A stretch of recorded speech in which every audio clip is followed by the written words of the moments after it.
今天我们来聊一个跟每个人息息相关的话题——钱。是的，就是那个我们每天都在关注，却又常常想不透的东西。你是怎么看钱的呢？有人觉得钱是罪恶的源头，是万恶之本，但也有人把钱视为成功的象征，是人生的目标。说实话，我以前对钱也挺纠结的。一方面觉得老谈钱太俗气，可是没钱又寸步难行。那钱到底对我们意味着什么呢？前2天我刷到一个新闻，说是一个年轻人中了彩票，一夜之间成了千万富翁。很多人羡慕得不得了，都幻想着自己要是也中个大奖该多好。可是转念一想，咱们身边不也有很多人拼了老命工作，到头来还是月光族吗？一个问题不禁浮现在脑海，为什么有人运气这么好，一夜暴富，而更多人却越来越穷呢？这是偶然还是必然？普通人有可能成为富人吗？我琢磨着，与其把希望寄托在运气上，不如静下心来好好研究一下有钱人是怎么赚钱的。只有了解了背后的逻辑，才有可能找到自己的财富之路。这可不仅仅关乎钱，更关乎我们如何过上自己想要的生活。相信这也是大多数人的期望吧。那就让我们一起探寻其中的奥秘，揭开财富的真面目，看看普通人到底该如何实现财务自由，成为真正意义上的有钱人。金钱的真正意义。首先，我们得厘清一个基本问题：金钱的本质是什么？有人说钱是万恶之源，认为有钱人都是吸血鬼、骗子，钱是肮脏的。但如果钱真的罪大恶极，那为什么古往今来无数圣贤都对仁义礼智信之外的财也很重视呢？孔子不是说君子喻于义，小人喻于利吗？这里的利不就是钱吗？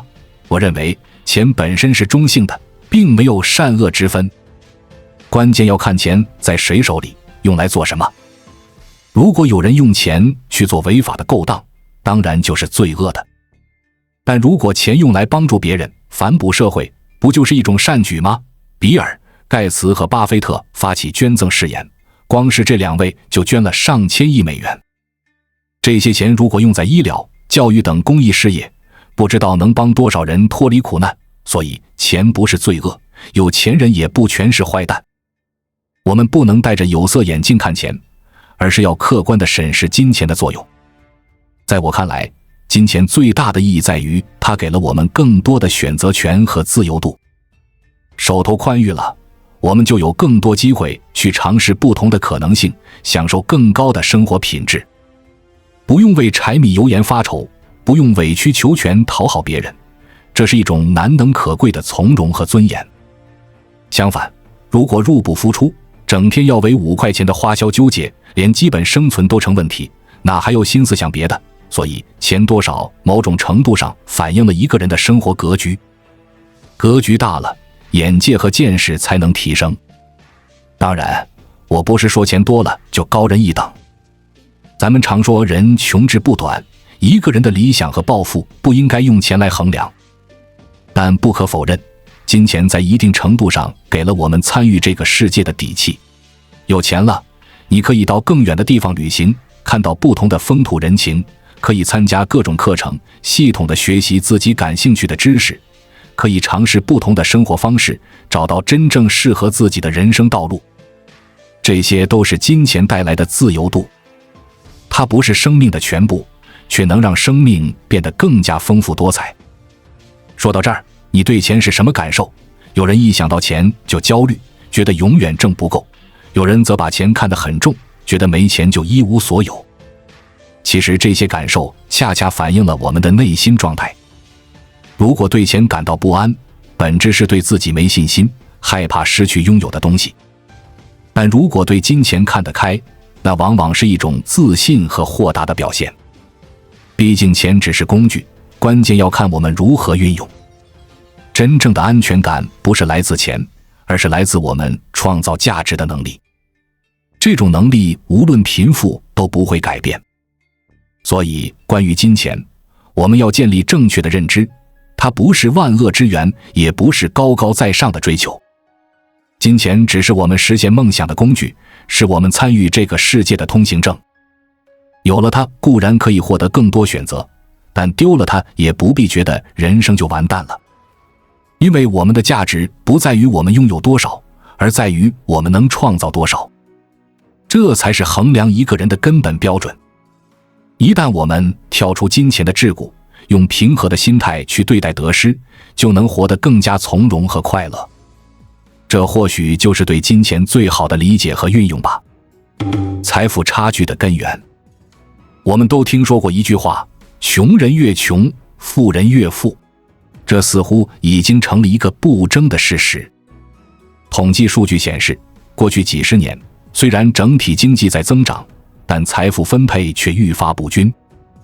占人口顶端 1% 的富人，掌握了全球 50% 的财富，而大多数普通人的财富却在缩水。这是为什么？当代社会财富差距的根源到底在哪里？首先，我们要承认，运气和先天条件是有差异的。比如，你出生在一个富裕的家庭，从小衣食无忧，接受良好教育，为将来成功奠定了基础。反之，如果生在贫穷落后的地区，缺乏教育和发展的机会，想要改变命运就难上加难。阶层固化会让穷人不断复制贫穷，而富人利用先天优势不断聚敛财富。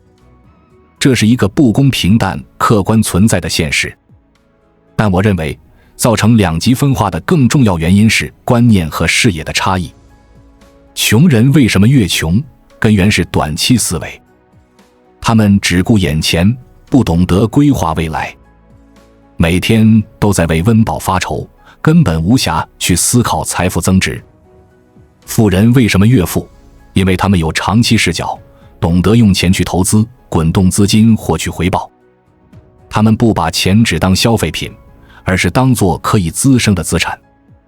观念的差异带来了完全不同的行为模式和财富轨迹。有一个著名的棉花糖实验，心理学家给孩子们一个选择，现在吃一个棉花糖，或者等15分钟后吃到2个。结果大部分孩子都没耐心等，马上就把糖吃了。而少数能忍住诱惑的孩子，在之后的人生道路上都表现得更加优秀。这启示我们，推迟满足的能力有多强，取得成功的概率就有多大。这一点在穷人和富人身上都得到了印证。这让我想到另一个心理学现象，叫幸存者偏差。在我们进一步探索之前，我们有一个激动人心的消息要告诉大家，我们已经开通会员功能了。现在您可以加入我们的会员大家庭，享受会员专属影片和更多独家内容。别忘了关注才知道，并点击小铃铛，我们将继续揭示更多关于金钱的真相，助你迅速实现财务自由。意思是，我们往往只关注成功的案例，而忽视了失败的大多数。比如一夜暴富的故事总是铺天盖地，但破产的故事却鲜有人提。仿佛努力就一定能成功，坚持就一定能赢。可事实是，在通往财富的路上，绝大部分人都半途而废了。他们缺乏持之以恒的毅力，在困难面前选择了放弃。而真正能咬牙坚持、苦练内功的人，才有可能笑到最后。除了内在差异，外部的马太效应也在加剧贫富悬殊。什么是马太效应？简单说就是强者愈强，弱者愈弱的自我强化规律。比如好的学校录取好学生，名企招聘名校生，如此良性循环，优秀的人才会越来越优秀。而差的学校培养差学生，他们毕业后找不到好工作，生活就陷入恶性循环。时间一长，两者的差距就会被拉大。这种不公平的竞争让富人更富，穷人更穷。当然，我们也要看到社会资源配置的问题。比如，富人掌握了更多的人脉资源，能得到更多的信息和机会。他们往往也有更大的风险偏好，敢于尝试常人不敢做的投资。这些内外因素叠加，让他们能更快更多地积累财富。而穷人却处在劣势，很难通过自身努力弯道超车。总的来看，财富差距的根源有复杂的社会成因，不能简单的归咎个人，但这并不意味着普通人就无法突破阶层束缚。我始终相信，只要肯学习、善思考、敢行动，每个人都有逆袭的可能。关键是要主动去了解有钱人的生财之道，强化内在的竞争力。只有掌握了洞悉先机、驾驭风险的能力，才有可能在财富的道路上走得更远。说了这么多，财富差距的问题其实归结到一点：穷人和富人对世界的理解不一样。穷人往往局限于自己的小世界，而富人的眼光放在更广阔的天地。这种格局上的差异带来了两种截然不同的人生轨迹。所以普通人想要逆袭，首要的不是改变环境，而是改变自己。用持续学习提升认知，用积极行动扩大选择，我相信幸运女神总会眷顾那些拼尽全力的人。这就是走向财富自由必须跨越的心理长城。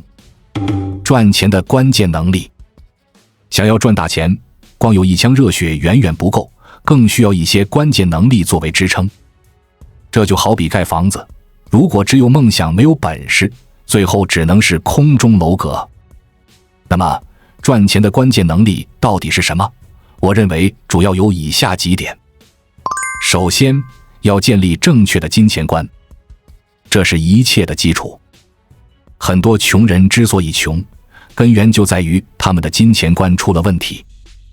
他们要么觉得钱是罪恶的，要么觉得自己永远赚不到钱，要么只顾眼前不思长远。这些想法无一例外地阻碍了他们获得财富。相反，富人对金钱往往有着全然不同的理解。他们既不崇拜金钱，也不唾弃金钱，而是把它当成中性的工具，用来创造价值，帮助他人。他们懂得珍惜当下，但更懂得放眼未来。这种平和、理性、长远的态度，是他们源源不断获得财富的重要前提。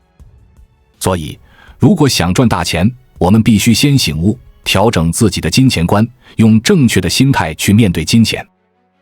其次，要勤于学习，不断自我升级。我们常说活到老学到老，这句话虽然老套，却最适合用来形容赚钱。因为市场瞬息万变，商业模式日新月异，昨天的经验用到今天可能就已经过时了。唯有不断学习，与时俱进，才能立于不败之地。可以看看那些真正有钱的人，他们无一例外都是学习的狂人。比尔·盖茨一年要看50多本书，巴菲特推荐的书单多达上100本。他们明白，知识才是最强大的武器，本事才是最硬的通行证。我们要向他们学习，主动去汲取新知，开阔眼界，强化技能，这样才能让自己具备更多的附加值，在变幻莫测的市场中立于不败之地。再次，培养商业思维和眼光。很多人辛辛苦苦工作一辈子，却还是赚不到大钱。问题就出在他们缺乏商业头脑。他们只知道埋头苦干，而不懂得抬头观察，只知道按部就班，而不懂得另辟蹊径。相比之下，真正的有钱人却有一双发现商机的慧眼。他们敏锐地捕捉市场风向，精准地把握用户痛点，总能在不经意间找到生财之道。这种眼光和思维并非天生，而是后天培养的。我们要主动去了解商业规律，密切关注行业动态，时刻保持创新意识。久而久之，商业嗅觉就会越来越敏锐，赚钱的路子也会越来越宽。最后，要敢于跳出舒适区，勇于尝试新的可能性。我发现，很多人之所以赚不到大钱，就是因为他们太容易满足，不愿改变。他们宁愿安于现状，也不肯冒险探索，宁愿做温水里的青蛙，也不愿跳到另一口锅里。这种安于现状的心态，是阻碍我们获得财富的最大绊脚石。相反，那些敢于冲破舒适区的人，往往能收获意想不到的惊喜。他们不怕失败，敢于尝试，即便跌倒了，也能迅速爬起，把教训变成财富。这种勇气和魄力值得我们每个人学习。唯有不断挑战自我，拓展边界，我们才有可能在更高的平台上遇见更好的自己。综上所述，赚钱绝非一蹴而就，它需要我们打好基础，下足功夫，在正确的道路上持之以恒。这其中，观念的更新、能力的提升、眼光的培养、格局的突破缺一不可。唯有内外兼修，我们才有可能驾驭金钱，让梦想照进现实。否则，再多的可能性也只能是镜花水月，再大的野心也难逃过一场空。当然，知易行难。这4点说起来简单，做起来却很不容易。它需要我们时刻保持清醒和自省，从点滴做起，累积成习惯。比如，我们可以每天坚持阅读，开拓视野，可以主动参加培训，提升技能，可以多与身边的人交流，启发思维，更可以尝试一些从未做过的事情，挑战自我。只要肯下功夫，谁都有蜕变的可能。毕竟，命运从来眷顾那些勇敢前行的人。还记得电影《当幸福来敲门》里的主人公克里斯吗？他从一个一无所有的流浪汉，靠着不懈的努力和必胜的信念，最终成为了亿万富翁。这个故事告诉我们，无论处境多么艰难，只要我们肯学习、肯奋斗、肯改变，就没有什么不可能。每个平凡的人都有机会踏上非凡的人生征程。而通往成功的路上，观念、学习、眼光、格局，正是我们最强大的武器，也是我们跨越阶层的制胜法宝。如何实现财富自由？说了这么多赚钱的关键能力，现在我们来谈谈更具体的实操。如何才能真正实现财务自由，让钱不再是限制，而是助力？我总结了4点，相信对大家都有启发。首先，我们得了解自己的钱从哪里来，又到哪里去。这听起来很简单，但其实很多人一辈子都没搞清楚。他们只知道拿到钱就花，而不知道钱花在了哪里。这就像一个企业，如果不知道自己的收入和支出情况，就很难做出正确的财务决策。记得柳传志曾经说过，他能数出联想的每一分钱都花在了什么地方。这种对金钱流向的精准掌控，正是他们赚大钱的重要原因。同样，我们也要学会记账，摸清自己的财务状况，知道钱的去向。只有算明白每一笔开支，才能做到有的放矢，削减不必要的浪费，让钱花在刀刃上。其次，我们要学会看懂3张表：现金流量表、资产负债表、利润表。这是财务自由的关键。现金流量表告诉我们钱从哪里来，到哪里去；资产负债表体现我们的真实财富，利润表反映我们的盈利能力。只有读懂了这3张表，我们才能真正驾驭金钱。很多人之所以手忙脚乱，就是因为他们只看到钱，而没看到背后的财务逻辑，导致入不敷出，甚至资不抵债。相反，真正的有钱人都是善于用钱生钱。他们盯住的不是现金，而是现金流；不是单笔收入，而是可持续盈利。这种眼光和智慧，正是他们赚到盆满钵满的重要原因。作为普通人，我们更要向他们学习，培养全局视角，而不是只盯着一时一地的得失。再次，要搞清楚职业和事业的区别。很多人为钱所困，根源就在于他们只有一份职业，而没有自己的事业。他们是在为别人的梦想打工，而不是在为自己的理想奋斗。这种状态就像是一棵树，只能靠外界浇水维持，而没有扎下根系获取养分。久而久之，就会越来越脆弱。真正的赢家从来不满足于做一块砖，而是要成为掌舵人。他们懂得给自己定一个远大的目标，然后围绕目标去规划人生。他们在为自己工作，而不是替别人打工。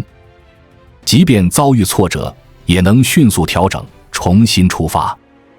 因为他们心中有梦，脚下有路。这种自主掌控的人生状态，正是财富自由的终极奥义。最后，学会让钱生钱，这是实现财富倍增的核心思维。大部分人之所以赚不到大钱，就是因为他们只会用时间换金钱，而不懂得用金钱换时间。他们的收入只能线性增长，而不能指数飞跃。真正的富人从来不做时间的奴隶，而是把时间花在最有价值的事情上。他们用赚到的钱去投资理财，搭建可持续的被动收入，即便不工作，也有源源不断的现金流。这才是事业的真谛，也是我们穷人最该学习的地方。当然，搭建被动收入并非一蹴而就，它需要我们不断尝试，用复利思维去选择标的。但只要方向对了，道阻且长，行则将至。总之，实现财富自由绝非易事，它需要我们在认知、能力、行动上不断升级迭代。这其中要掌控金钱的流向，洞悉财富的本质，追求事业的价值，拓宽被动的收入。只有内外兼修，才能让钱这个怪兽臣服，而不是被它奴役。这不仅是一种能力，更是一种境界。唯有不断向上，我们才有可能挣脱枷锁，迎来那个自由驰骋的远方。当然，路漫漫其修远兮，这注定是一段需要终身学习的修行。它考验的是我们的定力、韧性、勇气和智慧。我们要摒弃投机取巧的想法，坚持日拱一卒的努力。因为成功从来不是灵光乍现，而是来自日复一日的积累。只有经历过自律的洗礼，才有资格拥抱自由的曙光。还记得电影《阿甘正传》中的那句台词吗？人生就像一盒巧克力，你永远不知道下一颗是什么味道。正如阿甘凭借着执着和善良，收获了情感和事业的双丰收。我相信，只要我们坚持学习，坚持成长，坚持为梦想而努力，也一定能走出一条康庄大道。这条道路也许布满荆棘，但只要我们永不放弃，就没有到达不了的远方。因为最宝贵的财富，从来都属于那些从未停止追梦的人。有钱人的生活智慧。谈了这么多关于赚钱和财富自由的话题，我们不禁要问，那些真正有钱的人是怎么对待金钱、对待生活的呢？他们有哪些值得我们学习的人生智慧？我认为主要有以下几点。首先，他们懂得财富的真正意义在于创造价值，而不是高人一等。真正成功的企业家从来不是为了钱而赚钱，而是在解决问题的过程中获得财富。比如乔布斯，他的目标是让科技改变世界，而不是把苹果做到市值第一。再比如马云，他的愿景是让天下没有难做的生意，而不是攫取更多财富。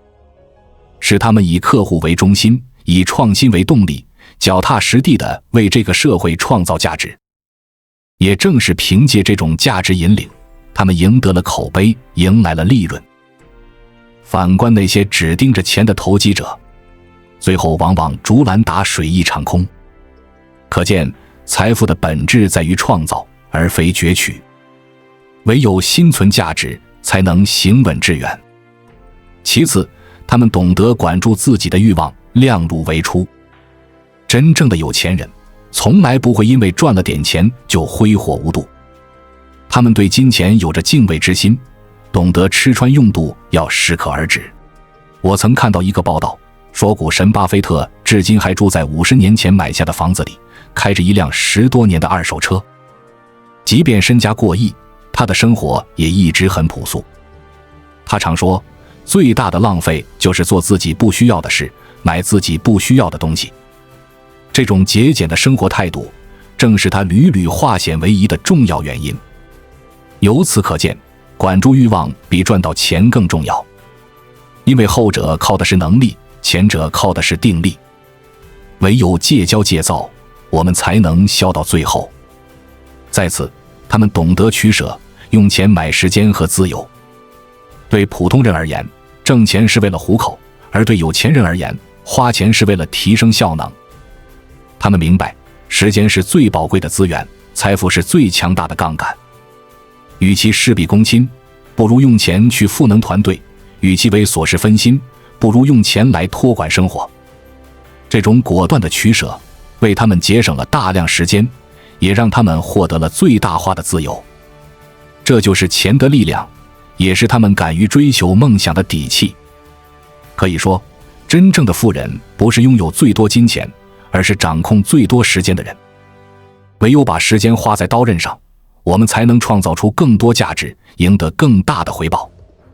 最后，他们懂得慷慨和善良的意义。对他们而言，金钱从来不是目的，而只是手段。他们不是为了赚钱而活，而是为了活出更高尚、更有意义的人生。正因如此，他们从不吝啬给予和分享。无论是投资教育、扶贫济困，还是支持公益、回馈社会，他们总能慷慨解囊，尽己所能。因为他们明白，财富的真正意义不在于个人享乐，而在于造福他人，在给予中收获快乐。这就是金钱最温暖的那面，也是他们活得最富足的秘诀。由此可见，心中有爱，行中有善，人生就有了更高远的意义。正所谓赠人玫瑰，手留余香，唯有心存感恩，我们才配拥有一切。这4点智慧，是我从那些真正成功的有钱人身上总结出来的人生哲学。虽然简单朴素，但极具启发性。它告诉我们要像他们那样，以一颗谦逊、节俭、大度、感恩的心去对待金钱，用财富成就更美好的人生。只有秉持这样的理念，我们的人生才不会被物欲绑架，我们的生命才能活出最美的色彩。讲了这么多，我们对如何赚钱、如何看待金钱，以及怎样用钱有了更加全面和深刻的理解。现在让我们一起来回顾总结一下。我们认识到，金钱并非洪水猛兽，关键在于我们如何去对待。它只是我们通往美好生活的工具，而不是主宰。不要被它奴役，也不要去奴役它，而要学会驾驭它，让它为我们所用。只有保持平和、理性、智慧的态度，我们才能游刃有余地应对各种财富难题。其次，获得财富自由是需要付出代价的，它需要我们在观念、能力、行动等方面不断升级迭代，不能寄希望于一夜暴富，而要脚踏实地，让复利发挥威力。正如马尔科姆·格拉德威尔所言，成功不是偶然，而是需要10000小时的努力。只有咬定青山不放松，我们才有资格叩开成功之门。此外，做有钱人绝非只是个人的成功，更是一种社会责任和使命担当。我们不能只顾个人享乐，而要学会创造价值，回馈社会。要像那些伟大的企业家一样，在自我实现的同时，也要为他人创造机会，为世界带来改变。唯其如此，我们的财富之路才有意义，我们的人生高度才能不断攀升。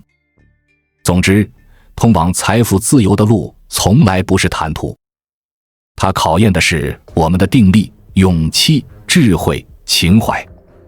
但我坚信，只要秉持正确的理念，保持战略的定力，擦亮智慧的火花，怀揣高尚的情操，再大的困难也难不倒我们。